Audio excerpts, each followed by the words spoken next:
काल और परिस्थिति के हिसाब से शब्दों का अर्थ बदल जाता है। जब भी हम शब्द सुनते हैं लूट, तो हमारे दिमाग में एक नेगेटिव एस्पेक्ट ही आता है, जिसमें हमें दिखता है कि एक लुटेरा है जो किसी को लूट रहा है, किसी को परेशान कर रहा है, ऐसा ही हमारे दिमाग में आता है।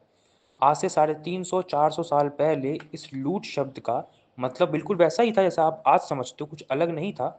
लेकिन दो तरह की लूट हुई। एक लूट जो मुगलों की तरफ से हुई और एक लूट जो महाराज की तरफ से हुई। अब दोनों में अंतर क्या है? लूट दोनों तरफ से हुई है, बट एक को लुटेरा कहा जाए, एक को ना कहा जाए, ऐसा क्यों? क्योंकि कई लोग आजकल टीवी पे आते हैं और कहते हैं कि ये लुटेरा था, वो लुटेरा था, और बेसिकली इसका मकसद होता है सस्ती पॉपुलैरिटी गेन करना, यही उसका मकसद होता है। लेकिन सूरत की लूट जो 5 जनवरी 1664 को शुरू हुई थी, जो शिवाजी महाराज ने कंडक्ट करी थी, ये क्यों करी थी और ये मुगलों की लूट से क्यों अलग है? और क्यों हमें बिल्कुल भी इस पे अफ़सोस नहीं होना चाहिए कि हमारे राजा ने लूट करी? क्योंकि फिर से वही लॉजिक सामने आ रहा है कि वो भी तो वही करते थे, आप भी तो वही करते थे, जिस पे मैं कई बार बोला कि दोनों में अंतर है। आप जो कर रहे थे यानी मुगल जो कर रहे थे और जो हमारे राजाओं ने किया, उसमें अंतर है, उसमें बेसिक चीज़ों में अंतर है। आपको क्या अंतर है वो समझ में आएगा जब आप इस सूरत लूट की स्टोरी को समझोगे। हुआ क्या, ये सूरत की लूट महाराज को क्यों करनी पड़ी? तो मैंने आपको एक बार बताया था कि औरंगज़ेब का मामा शाइस्ता खान 3 साल तक स्वराज्य को लूटता रहा, 1660 से लेके 1663 तक। तब तक लूटता रहा जब तक महाराज ने खुद सर्जिकल स्ट्राइक करके पर्सनली खुद अपनी तलवार से उसकी 3 उँगलियाँ नहीं काटी। वो भी एक बहुत ही कमाल की स्टोरी है, उस पे कभी और बात करेंगे। लेकिन शाइस्ता खान की 3 उँगलियाँ काटी और उसके बाद औरंगज़ेब ने उसका ट्रांसफ़र बंगाल कर दिया और 3 साल का अत्याचार शिवाजी महाराज ने अपने एक वार से ख़त्म किया। 3 साल का बदला उन्होंने 3 उँगलियाँ काट के लिया और वो अत्याचार उसका ख़त्म हुआ। लेकिन उसके अत्याचार के वजह से स्वराज्य का खजाना खाली होने लगा था, क्योंकि वो 3 साल तक स्वराज्य को लूट रहा था। और लूटना, उसका लूट में क्या अंतर है? जब शाइस्ता खान लूट रहा था तो लोगों को बंदी बना करके गुलाम बना के बेच रहा था। शिवाजी महाराज ने अपने जीवन भर में अपने किसी भी इंसिडेंट में, किसी भी कंडक्ट में, किसी भी रेड में उन्होंने ऐसा कभी नहीं किया। गुलाम बना के किसी को बेचा हो, ऐसा एक पत्र नहीं मिलता है, ऐसा एक सबूत नहीं मिलता है। शिवाजी महाराज ने अपनी लाइफ में कभी ऐसा नहीं किया कि किसी को बंदी बना के बेचा हो। तो यहीं पे आपको डिफरेंस समझ में आता है कि क्या डिफरेंस है उनकी लूट में और शिवाजी महाराज की लूट में, जो मैं अभी बात करने जा रहा हूँ। उसने गुलाम बना के बेचा, शाइस्ता खान ने किसानों को लूटा और गरीब लोगों को लूटा, आम जनता को लूटा, आम जनता के घर जलाए। ये शाइस्ता खान ने किया। तो अब उसका बदला उन्हीं की भाषा में देना ज़रूरी था। इसलिए शिवाजी महाराज ने प्लान किया कि अब सूरत पे हमला बोलेंगे। और सूरत कैसा शहर है? सूरत मुगलों की आर्थिक राजधानी था, क्योंकि सूरत जो है वो समुद्र से लगा हुआ शहर है। समुद्र से 20 किलोमीटर दूर सूरत शहर वहाँ पर पड़ता है और वहाँ से ही सारा मुगलों का ट्रेड हुआ करता था। अब ध्यान रखना, मुगलों ने अपनी नेवी कभी नहीं बनाई थी। मुगलों ने इस तरफ ध्यान ही नहीं दिया था कि हम अपनी नेवी बना लें। उस समय नेवी थी ब्रिटिशर्स की और डच लोगों की। ब्रिटिशर्स थे और डच थे जिनकी नेवी थी। तो मुगल ब्रिटिश और डच से कांटेक्ट करके अपना ट्रेड किया करते थे। ठीक है। जो भी सामान यूरोप से आता था, सूरत में बहुत सारे गोडाउन्स थे, वहाँ पर रखा जाता था, क्योंकि पानी से सामान आता था और गोडाउन में रखा जाता था। और फिर गोडाउन से ऊँट, बैल, गाय, घोड़ा, इन सब पे लाद करके मुगल साम्राज्य में सामान जाया करता था। और शिवाजी महाराज को मालूम था कि ये आर्थिक राजधानी है, तो यहाँ पे अगर लूट करते हैं तो बहुत सारा पैसा मिलने की संभावना है। अब लूट में डिफरेंस समझिए। शिवाजी महाराज ने लूट करने से पहले सूरत की पूरी जानकारी प्राप्त करी और एक लिस्ट बनाई कि सूरत में सबसे अमीर व्यापारी कौन से हैं।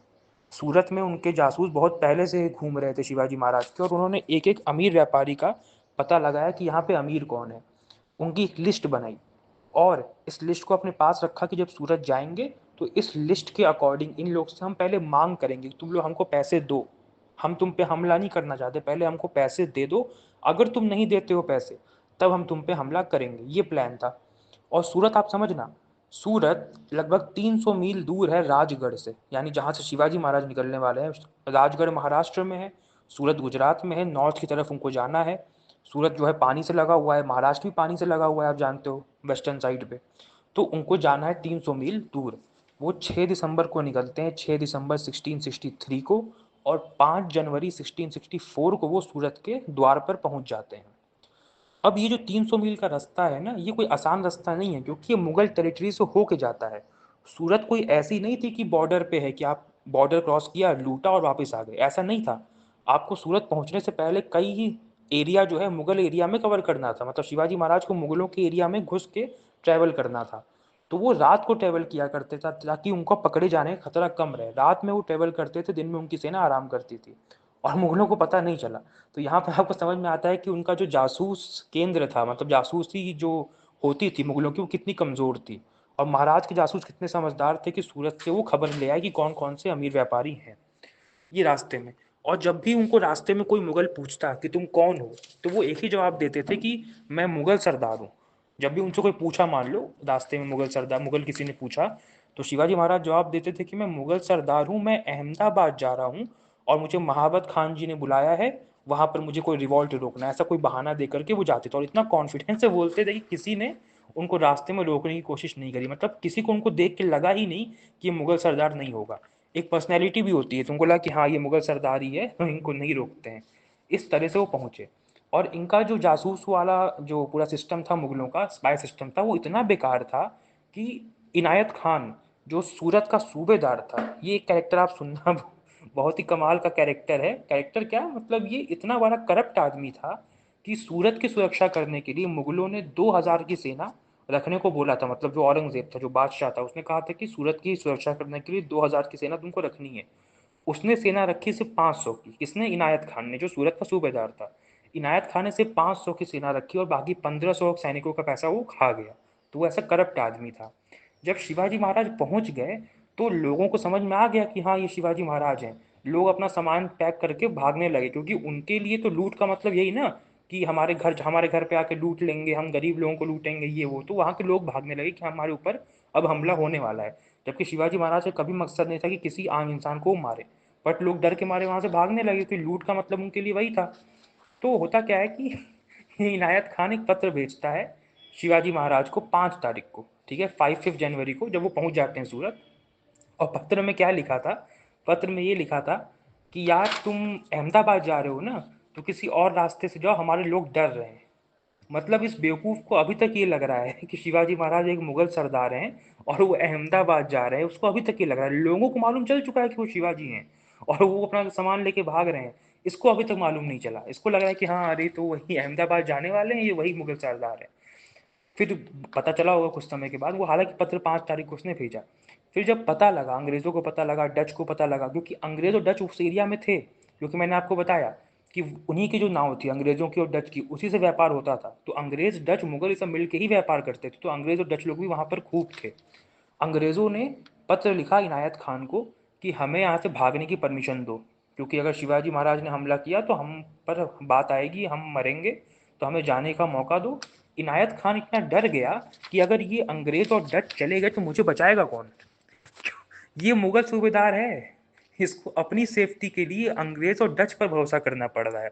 और जो कि बात सही थी, क्योंकि अंग्रेजों ने थोड़ा बहुत फाइट दिखाया, मतलब लड़ने का जज्बा तो दिखाया। ये इनायत खान, जैसे ही इसको मालूम चला कि शिवाजी महाराज आ चुके हैं, जब उनको कंफर्म हो गया कि हाँ ये शिवाजी महाराज ही हैं, इसने खुद को किले में बंद कर लिया। जो सूरत का किला था, उस किले में बंद कर लिया। वो किला बहुत मजबूत था, उस पर हमला करना मुश्किल था। और शिवाजी महाराज का मकसद किसी किले पे हमला करना था भी नहीं, उनका मकसद था पैसा, कि मुझे पैसा चाहिए, इन मुगलों को मुझे लूटना है, जिन्होंने हमको लूटा हमें उनको लूटना है। तो वो उनका मकसद था। तो ये सूबेदार जो था इनायत खान सूरत का, वो किले में छुप गया और उसने कहा कि तुम कहीं मत भागना। अंग्रेजों और डच को भागने से मना कर दिया। तो अब अंग्रेजों ने सोचा कि भाई लड़ना ही पड़ेगा। तो अंग्रेजों ने 200 बंदूकधारियों को तैयार किया कि 200 बंदूकधारी हमारे हैं, ये लड़ेंगे। एटलीस्ट उन्होंने लड़ने का जज्बा दिखाया और थोड़ा बहुत उन्होंने लड़ा भी। 6 जनवरी को क्या होता है, शिवाजी महाराज इनायत खान के पास एक पत्र भेजते हैं कि ये तुम्हारे यहाँ अमीर व्यापारी हैं, इनसे बोलो कि हमको पैसा दें, ये पैसा देंगे, हम यहाँ से चले जाएंगे, हमें हमला करने का कोई शौक नहीं है। तो इनायत खान ने इस पर कहा कि बिल्कुल नहीं, हम पैसा ऐसे नहीं देंगे, तुम कौन हो, हम मुगल एम्पायर हैं, हम मुगल्स हैं, हम तो बहुत बड़े लोग हैं, हम इस पैसा तुमको नहीं देंगे। वो मतलब उसने एक तरह से डिनाई कर दिया, ये एक्चुअल वर्ड्स नहीं जो मैं बोल रहा हूँ, मतलब उसने डिनाई कर दिया। ऑब्वियसली डिनाई कर देगा भाई, कोई मुगलों से आके पैसा ले जाए मंजूर तो होगा नहीं मुगलों को कभी, तो उसने डिनाई कर दिया ये बात को। तो फिर जब डिनाई कर दिया तो शिवाजी महाराज ने कहा ठीक है, फिर मेरे पास कोई रास्ता नहीं है, फिर हमला करना शुरू किया। और हमले के समय यहाँ पे देखो एथिकल, जो मैंने कहा कि अंतर, लूट में क्या अंतर है। शिवाजी महाराज ने मिलिट्री लॉज बना रखे थे कि बूढ़े बुजुर्गों पे हमला नहीं करना है, कोई तुम पर हमला ना करे तो उस पर हमला नहीं करना है। किसी भी चर्च को, क्योंकि वहाँ पर चर्च बहुत सारे थे, क्योंकि अंग्रेज रहते थे वहाँ पे, अंग्रेज चर्च थे, सब चर्च में जाते थे, वहाँ पर चर्च भी कई थे। किसी भी चर्च पे हमला नहीं करना है, किसी भी धार्मिक स्थल पर हमला नहीं करना है, ये सारी बातें बोली गई थी। किसी गरीब का घर नहीं लूटना है, वो इसी लिस्ट वहाँ बना के रखी थी, कौन कौन अमीर व्यापारी हैं और कहाँ रहते हैं, सब उनको मालूम था। तो लूट भी हो रही है तो एथिकल तरह से हो रही है, जिनको लूटना चाहिए। एक वीर जी वोरा नाम का यहाँ पे आदमी था, व्यापारी था, बहुत अमीर व्यापारी था। उसके यहाँ लगभग 8 लाख रुपए थे उस समय। सोचो 1664 की मैं बात कर रहा हूँ, 8 लाख रुपए उस वीर जी वोरा के यहाँ थे। ऐसे ही कई सारे अमीर व्यापारी थे, उनके घरों को मराठों ने लूटा। और लोग फिर भी डर रहे थे, क्योंकि लोगों को लगा कि हम पे भी हमला होगा। तो लोगों ने इनायत खान को बोला कि भाई तुम सूबेदार हो, हमको बचाओ। तो इनायत खान ने लोगों को किले के अंदर लेने के लिए, क्योंकि जो किले के अंदर आ जाएगा वो सेफ रहेगा, किले पे हमला करना शिवाजी महाराज का मोटिव नहीं था, तो लोग किले में आ सके, इनायत खान इसके लिए उनसे पैसे ले रहा था। आप सोचिए किस तरह का कैरेक्टर है, किस तरह का आदमी है। तुम वहां के सूबेदार हो, तुम्हारी जिम्मेदारी है वहां के लोगों को बचाना, और तुम उन लोगों को किले में लेने के लिए, ताकि वो बच जाए, किले में लेने के लिए उनसे पैसा ले रहे हो। उस समय जब तुम्हारे शहर पे हमला हुआ है, यानी कि तुमको बचना है तो हमको पैसा दो, वहां पर भी वो पैसे के बारे में सोच रहा है। तो इस लेवल का करप्ट वहां पर व्यक्ति को उसने नियुक्त किया था औरंगजेब ने, जो इतना करप्ट है, और वो आर्थिक राजधानी संभाल रहा है तुम्हारे मुगल एम्पायर की। तो मुगल एम्पायर की क्या खामियां थी, कि उजागर करनी शिवाजी महाराज ने शुरू कर दी थी, इसीलिए इवेंचुअली उनका डिक्लाइन होता है बाद में जाके। ये कमियां थी मुगल एम्पायर की, तो उसके लिए भी वो पैसे मांग रहा था। तो फिर ये 6 तारीख की घटना हुई। 7 तारीख को इस इनायत खान ने एक और बड़ी मूर्खता कर दी, बहुत बड़ी मूर्खता कर दी। 7 तारीख को इसने अपना एक दूत भेजा, इनायत खान ने शिवाजी महाराज के पास, एक मुस्लिम वकील भेजा इनायत खान ने शिवाजी महाराज के पास। वो शिवाजी महाराज के पास आया, उसने बोला कि हम क्या बोलते हैं, तुमको पैसे नहीं देंगे, तुम यहाँ से चले जाओ वरना हम तुमको मार देंगे, ये कर देंगे, सब धमकाया वगैरह। फिर उसने बोला कि अच्छा मैं आपसे कुछ अकेले में बात करना चाहता हूँ, उस दूत ने बोला। तो शिवाजी महाराज ने कहा ठीक है बात करो। बट अकेले में बात करने की बात हुई थी, लेकिन स्टिल शिवाजी महाराज का एक बॉडीगार्ड साथ में ही था। उस वकील ने शिवाजी महाराज को चाकू से हमला कर दिया। ऑल दो जैसे ही वो हमला करने गया, जो शिवाजी महाराज के बॉडीगार्ड थे उन्होंने उसका हाथ काट दिया। मतलब वो मार नहीं पाया शिवाजी महाराज को, वो हमला करने गया, जैसे ही उसने, उस मुस्लिम वकील ने शिवाजी महाराज पे चाकू चलाया, खंजर चलाया, उतनी देर में शिवाजी महाराज के जो बॉडीगार्ड थे उन्होंने उसका हाथ ही काट दिया। सोचो, हाथ काटा, और जो सारा खून था उस दूत का वो शिवाजी महाराज के बॉडी पर आ गया। जब शिवाजी महाराज को खून में देखा मराठों ने, तो मराठों को ये लगा कि उसने मार दिया है शिवाजी महाराज को। जो दूत आया था इनायत खान का, उसने मार दिया। इतनी बड़ी मूर्खता कर दी इनायत खान ने। भाई अगर तुम महाराज पर हमला करोगे तो उनके सैनिक क्या करेंगे फिर? वो रुकेंगे तो है नहीं। वहां से सैनिकों का गुस्सा बढ़ा कि हमारे महाराज पे तुमने कैसे हमला कर दिया। सैनिकों ने जाके घर जला दिए बहुत सारे। इसीलिए आरोप लगता है कि देखो, वहाँ पे जो सूरत में घर जला दिए शिवाजी महाराज ने, बहुत अत्याचार किया लोगों पे। ऐसा नहीं है, आप परिस्थिति को भी समझो कि हुआ क्या था। शिवाजी महाराज पे कोई आके हमला कर देगा तो उनके जो सैनिक है वो क्या करेंगे? उनको भगवान की तरह मानते हो, क्या करेंगे? रुकेंगे थोड़ी ना। तो फिर जाके उन्होंने हमला किया। जब तक शिवाजी महाराज ये कन्वे कर पाते, बता पाते कि वो ठीक है, उनको कुछ नहीं हुआ है, सिर्फ उसका खून उनके ऊपर गिरा है, उनका खून नहीं बहा है, जो दूध था उसका खून उनके बॉडी पे गिरा है, जब तक ये बात समझा पाते तब तक कई लोग के घर जला दिए थे, कई लोग को मार दिया था। तो यहाँ पर थोड़ी सी क्रूरता आपको दिखाई पड़ती है। बट वही चीज़ है ना, हमेशा सब कुछ आपके हिसाब से नहीं होगा। कई बार क्रूरता हो जाती है जो आप करना नहीं चाह रहे थे, जो आप नहीं करना चाह रहे थे वो हो जाता है। दोनों में अंतर है। एक है कि आप जा ही रहे हो इस मकसद से कि हमको लोगों को लूटना है, आपके मन में ही वो है, वो एक्सीडेंटली नहीं हुआ है। आप सोच के ही गए हो कि हमको गरीबों को लूटना है, इसको मारना है। यहाँ पे ऐसा नहीं है। यहाँ पे पूरी कोशिश की गई कि सिर्फ अमीरों को लूटा जाए, सिर्फ अंग्रेज़ों को, मुगलों को लूटा जाए जिन्होंने हमको लूटा है, सिर्फ ये मकसद था। जो in the heat of the moment हो गया उसको कोई कंट्रोल नहीं कर सकता। ये चीज़ हुई, सूरत को जलाया गया, बहुत सारे घर वहाँ पर जले। और ये होने के बाद जब ये सब पूरा चीज़ें हो गई, तो फाइनली जो पैसा शिवाजी महाराज को मिला, उसका एक, जो अंग्रेजी रिकॉर्ड्स में अमाउंट मिलता है, वो 1 करोड़ रुपए था। यानी 1 करोड़ रुपए शिवाजी महाराज को प्राप्त हुए इस पूरी लूट से। उस समय के 1 करोड़ आप समझ लो कितने होते हैं। और जब शिवाजी महाराज सूरत की लूट के लिए आ रहे थे, लूट करने आ रहे थे, तो हर एक सैनिक के पास 2 घोड़े थे, क्योंकि उनको मालूम था कि आते वक्त सामान लाद के भी लाना पड़ेगा। ऐसा तो है नहीं कि हाथ में तो लेके आएंगे नहीं। तो हर सैनिक के पास 2 घोड़े थे, एक पे वो खुद आ सके, एक पे सामान लेके आ सके। तो 5 तारीख को लूट शुरू होती है। ये लूट 3 दिन तक चलती है, 5 से लेके 8 तारीख तक। और 9 तारीख को सुबह वो निकल जाते हैं वहाँ से, सूरत से शिवाजी महाराज निकल जाते हैं। उनके निकल जाने के बाद 15 और 16 जनवरी को क्या होता है, फाइनली मुगल आते हैं भाई, बैकअप आ गया। 3 दिन तक मुगल सैनिक नहीं आ पाए, क्योंकि ऑब्वियसली भाई उस समय क्या होता था कि अगर आपको ट्रेवल करना समय लगता था। आप सोच रहे होगे ना कि मुगल जब शिवाजी महाराज सूरत को लूट रहे हैं तो मुगल क्या कर रहे हैं, तो मुगलों को आने में समय लगेगा, उनकी संख्या अभी कम है, संख्या बढ़ाने के लिए समय लगेगा। तो 15-16 तारीख तक फाइनली जब आए सब लोग, और जब ये इनायत खान अपने किले से बाहर आया, तो सूरत के लोगों ने इनायत खान को मारा, जूता जूता मारा, मुक्का मुक्का मारा, बहुत मारा उसको, कि तुम इतनी मुश्किल सिचुएशन में किले के अंदर बैठे थे, हमसे पैसे ले रहे थे, जैसे ही इनायत खान बाहर आया उसको बहुत मारा लोगों ने।